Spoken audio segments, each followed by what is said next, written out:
Hey guys, welcome back to my channel. So हम NCF 2005 का chapter 2 का last part आज कवर करेंगे और ये काफ़ी ज़्यादा छोटा है। हम ऑलरेडी 5 टॉपिक्स कवर कर चुके हैं 3 वीडियोस में। और अगर आपने वो वीडियोस नहीं देखी है तो आप एक सीक्वेंस में देखेंगे तो आपको ज़्यादा क्लियर होंगे कॉन्सेप्ट्स। और जो आज हम टॉपिक्स डिस्कस करने वाले हैं काफ़ी ज़्यादा छोटे हैं, बहुत कम टाइम में ही आपके कवर हो जाएंगे। और वो टॉपिक्स हैं children knowledge and local knowledge के बारे में, स्कूल नॉलेज और कम्युनिटी के बारे में, और कुछ डेवलपमेंट मेजर्स जो एनसीएफ 2005 ने डिस्क्राइब किया है। तो बिना टाइम वेस्ट किए चलिए स्टार्ट करते हैं। तो चिल्ड्रन नॉलेज के बारे में और लोकल नॉलेज के बारे में ये कहा गया है कि जो लोकल इन्वायरमेंट है बच्चे का वो नेचुरल लर्निंग रिसोर्स है। काफ़ी इंपॉर्टेंट पॉइंट है ये कि जो बच्चा है ना उसके आसपास का इन्वायरमेंट ही उसका सबसे बड़ा रिसोर्स है जिससे वो बहुत सारी चीज़ें सीखता है।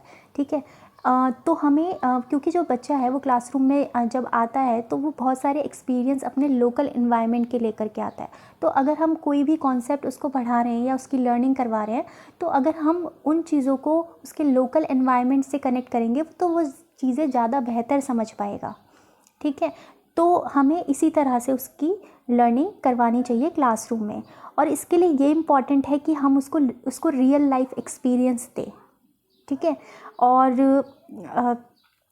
जबकि हम क्या करते हैं, हम उसको एक प्रिंट रिच एनवायरनमेंट दे देते हैं। ठीक है। या फिर हम आईसीटी पे कोई चीज़ जो हम उसको नेचुरल एनवायरनमेंट में दिखा सकते थे वो हम आईसीटी का यूज़ करके दिखाने लग जाते हैं। हालांकि वो मैंने ये पिछली बार हमने ये डिस्कस किया था कि आईसीटी से हम अलग अलग तरह के लर्नर्स की नीड्स को पूरा कर सकते हैं आईसीटी का यूज़ करके। मतलब कि जो प्रोजेक्टर वगैरह पे दिखाते हैं हम चीज़ें, तो इनका यूज़ करके हम कर सकते हैं उनकी नीड्स को पूरा। बट ये सारे क्या है, पुअर रेप्लिका है नेचुरल वर्ल्ड का। अगर कोई कॉन्सेप्ट हम उसको नेचुरल वर्ल्ड में ले जा कर के दिखा सकते हैं, रियल लाइफ एक्सपीरियंस के थ्रू दिखा सकते हैं, तो वो बेस्ट तरीका होता है। प्राइमरी तरीका वही है लर्निंग करवाने का बच्चे को। ठीक है। जैसे फॉर एग्जांपल अगर हमें बच्चे को लिविंग और नॉन लिविंग थिंग का लेसन पढ़ाना है तो टीचर क्या कर सकती है कि क्लासरूम में जो बच्चे हैं उनको एक वॉक के लिए ले जा सकती है स्कूल फील्ड के अराउंड, और फिर बच्चों को बोल सकती है कि ऑब्जर्व करो आसपास तुमने क्या किया, क्लासीफाई करो लिविंग थिंग और नॉन लिविंग थिंग्स में। तो बच्चे इस तरह से ऑब्जर्वेशन के थ्रू बच्चे ज़्यादा एक्टिव एंगेजमेंट होता है। और हमारा फोकस क्या है, कंस्ट्रक्ट करे बच्चे खुद नॉलेज को, राइट। तो कंस्ट्रक्टिविस्ट अप्रोच को ये फॉलो करता है। तो कई बार ऑप्शन में आ जाता है, तो आपको क्लियर होना चाहिए कि हमें फर्स्ट इंपॉर्टेंस किसको देनी है कि हम बच्चे को रियल लाइफ एक्सपीरियंस करवा सकें। ऐसे ही और एग्जाम्पल है, जैसे अगर फॉर एग्जाम्पल सोशल साइंस की टीचर है और वो मून और उसके फेजेस के बारे में बच्चों को चैप्टर पढ़ाने वाली है, तो एक दिन पहले वो क्या कर सकती है कि बच्चों को बोले कि आपको आज जाके ऑब्जर्व करना है मून को। ठीक है। तो इस तरह से फिर या फिर कुछ दिन पहले से ही बोल सकती है कि आपको ऑब्जर्व करना है इतने दिन तक मून को हर नाइट। तो इस तरह से जब बच्चे ऑब्जर्व करेंगे अपने नेचुरल इन्वायरमेंट में, रियल थिंग्स को ऑब्जर्व करेंगे, तो वो ज़्यादा बेहतर सीखते हैं। ठीक है। उसके बाद फिर एक और एग्जाम्पल आप ऐसे समझिए, जैसे फोटोसिंथेसिस का कॉन्सेप्ट है और काफ़ी ज़्यादा कन्फ्यूजन होता है बच्चों को, क्योंकि उसमें लिखा रहता है बुक्स में कि ग्रीन प्लांट, ठीक है, क्लोरोफिल की वजह से फोटोसिंथेसिस अकर होता है। तो बच्चों के दिमाग में एक मिसकंसेप्शन क्रिएट हो जाता है कि जिन लीव्स का कलर ग्रीन नहीं है वो फोटोसिंथेसिस कैरी नहीं करते। तो इस तरह के क्वेश्चन बच्चों को तभी आएंगे जब वो चीज़ों को देखेंगे। अगर हम तुरंत सिर्फ क्लासरूम में ही ग्रीन प्लांट ही बच्चों को दिखा देंगे प्रोजेक्टर पे, या फिर बुक्स में ग्रीन प्लांट्स ही देखेंगे, तो बच्चे नहीं समझ पाएंगे कॉन्सेप्ट को। अगर वो रियल लाइफ में चीज़ों को देखेंगे, फॉर एग्जांपल क्रोटोन्स, जो क्रोटोन पौधा है उसका कलर अलग होता है, ग्रीन नहीं होता, रेड होता है। ठीक है। तो बच्चों के दिमाग में ये आएगा, क्या ये फोटोसिंथेसिस कैरी करता है, मतलब इसमें होता है, क्योंकि इसके ग्रीन लीव्स तो है ही नहीं। तो इस तरह के क्वेश्चन बच्चों को तभी आएंगे जब वो अपने आसपास में के इन्वायरमेंट में जो चीज़ वो सीख रहे हैं उससे रिलेटेड चीज़ों को समझे। ठीक है। तो ये चीज़ तभी क्लियर होगी जब उनको नेचुरल इन्वायरमेंट प्रोवाइड करेंगे।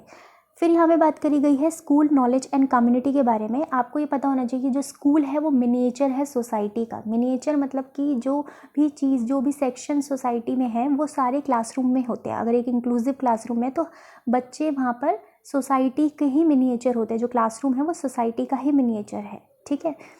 तो यही चीज़ कही गई है कि टेक्स्ट बुक जो है हमारी, जो बुक्स वगैरह होती है, करिकुलम है, उनमें भी ये चीज़ें मतलब दिखनी चाहिए ये चीज़ें। ठीक है। अलग अलग तरह के लोग, ठीक है, उनकी वेज ऑफ लाइफ, उन सबको भी एग्जाम्पल के रूप में उसमें हमें इंक्लूड करना चाहिए। ये नहीं कि सिर्फ एक सेक्शन ऑफ द सोसाइटी या फिर एक ही जेंडर के को हम ज़्यादा इंपॉर्टेंस दे रहे हैं, नहीं। और ये भी इंश्योर करना है कि किसी भी कम्युनिटी को ओवर सिंप्लीफाइड ज़्यादा ना उस पर टारगेट किया जाए या उसको ज़्यादा लेवल या फिर बिल्कुल ही जज ना किया जाए या किसी सेक्शन ऑफ द सोसाइटी को नेग्लेक्ट किया जा रहा है। तो इस तरह की चीज़ें नहीं होनी चाहिए। उसके बाद सम डेवलपमेंट मेजर्स, उसके बारे में कहा गया है कि जो स्कूल है, स्कूल का जो टाइमिंग है उसमें बच्चों का हम क्या इंक्रीज़ करने की कोशिश करते हैं, उसकी natural abilities, interest, physical skills develop करते हैं, लिंग्विस्टिक कैपेसिटी डेवलप होती है और एब्स्ट्रैक्ट थिंकिंग की एबिलिटी बच्चों के अंदर डेवलप होती है। तो ये डेवलपमेंट मेजर्स NCF 2005 ने दिए हैं। उसके अलावा इन्होंने कहा है कि क्रिएशन और रिक्रिएशन ऑफ नॉलेज के लिए रिक्वायर है कि बच्चों को एक्सपीरियंशियल बेस दिया जाए। वही चीज़ रिपीट हो रही है यहाँ पर कि एक्सपीरियंस बच्चों को दिया जाए रेदर देन इन्फॉर्मेशन, ठीक है। लैंग्वेज एबिलिटीज़ इंक्रीज़ होनी चाहिए बच्चों की, अच्छा, और बच्चे इंटरेक्ट कर सके ह्यूमन बींग्स और नेचुरल वर्ल्ड के साथ। इस तरह का बच्चे को डेवलपमेंट देना चाहिए, डेवलपमेंट बच्चों का होना चाहिए। सो गाइस, हमारा चैप्टर 2 भी कंप्लीट हो चुका है और अगर आप सीक्वेंस में सारी चीज़ों को देखेंगे starting from chapter 1 till chapter 2 तो आपको कॉन्सेप्ट सारे क्लियर होंगे और किस तरह से बहुत सारे क्वेश्चन ऐसे पूछे जाते हैं जिसके लिए आपको समझ नहीं आता कि आपको कहाँ से पढ़ना है, तो वो NCF 2005 से ही डायरेक्ट क्वेश्चन दिए जाते हैं। जब मैं आपके साथ शेयर करूँगी क्वेश्चंस और आप खुद एनालाइज करेंगे वीडियोस देखने के बाद क्वेश्चन पेपर को, तो आपको क्लियर होगा कि कितने सारे क्वेश्चन पूछे जाते हैं। और अगर और मैं ये कहना चाहती थी कि चैप्टर 3 में भी बहुत सारी चीज़ें इंपॉर्टेंट हैं, उसके लिए पहले मैं अलग से वीडियोस शेयर करूँगी। अगर आपको ये वीडियो पसंद आए तो इस वीडियो को लाइक करें और शेयर करें और सब्सक्राइब करें इस चैनल को, ताकि आपको अगले वीडियोस के लिए रेगुलर अपडेट्स मिलते रहें। Till then, bye bye.